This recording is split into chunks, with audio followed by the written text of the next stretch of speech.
Right now, somewhere in your organization, there is a platform your security team has probably never reviewed. It has access to your Google Drive, your Salesforce, your OpenAI API keys, your payment systems, and a whole lot more. It can read files, trigger actions, connect to every tool in your stack. And CISA just confirmed that attackers are actively breaking into it. That platform I just described is called 𝐻𝐻.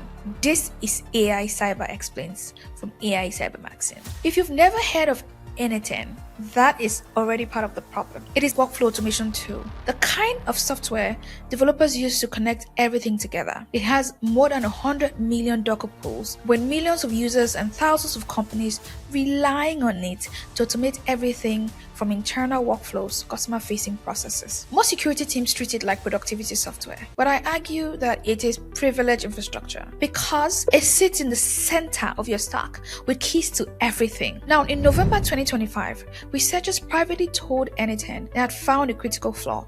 𝐻𝐻 confirmed it the next day, fixed it 6 days later, and shipped the update without telling anyone. The release notes said nothing about the security fix, and their reasoning for doing this was that going public too soon could have invited widespread attacks before most users could patch. The consequence, however, was that organizations running their own self-hosted instances had no idea they were exposed. The gap between the silent fix and the public disclosure was nearly 7 weeks. Now, when the full picture came out in January this year, it was worse than expected. The flaw was filed as this CVE, allowing an unauthenticated attacker to execute code on vulnerable systems. The way it worked was no account or login credentials are needed, just network access, and the server is all theirs. Researchers called it nightmare. What made this flaw especially dangerous was how the attack actually worked. You see, 𝐻𝐻 lets users build public-facing workflows. Think AI chatbots, file upload forms, customer submission pages, and more. An attacker could hit one of those forms with a specially constructed request, exploiting the fact that 𝐻𝐻 did not check whether the incoming data was actually the file type it claimed to be. And that single step right there gave them access to any file on the server. Now, this matters because 𝐻𝐻 stores two things locally that should never be exposed together: a secret key used to sign user sessions and a database containing every user's credentials. With both of these files in hand, an attacker can reconstruct valid login cookies for any account on the instance, including administrators, without ever knowing anyone's password. From there, the attacker can exploit 𝐻𝐻's built-in node called execute command.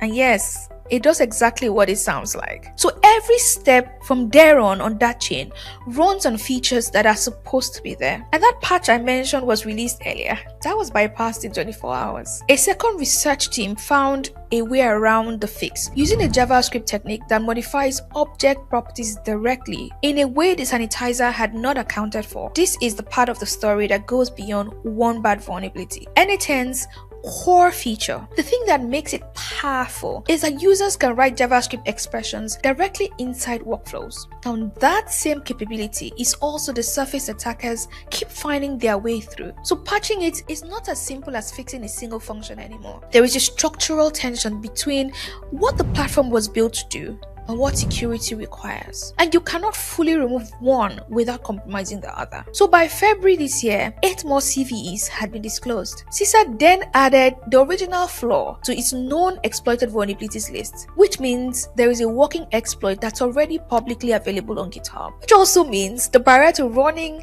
this attack is now close to zero. An attacker who compromises one of these instances walks away with API credentials, OAuth tokens, database connections, and cloud storage access, all of it centralized in one place. For organizations using 𝐻𝐻 cloud, the exposure was structurally even worse because the shared multi-tenant architecture meant one malicious user could potentially reach data belonging to all other customers on the platform. And because this is where organizations store their AI service credentials, their OpenAI keys, their Anthropic tokens, their vector database connections, a compromised instance does not just expose your data, it lets an attacker intercept AI prompts, modify AI responses, and silently redirect traffic through infrastructure they control. One research team put the next version of this problem plainly: all agents, will soon be building and modifying these workflows autonomously without human review. So an agent compromising another agent's orchestration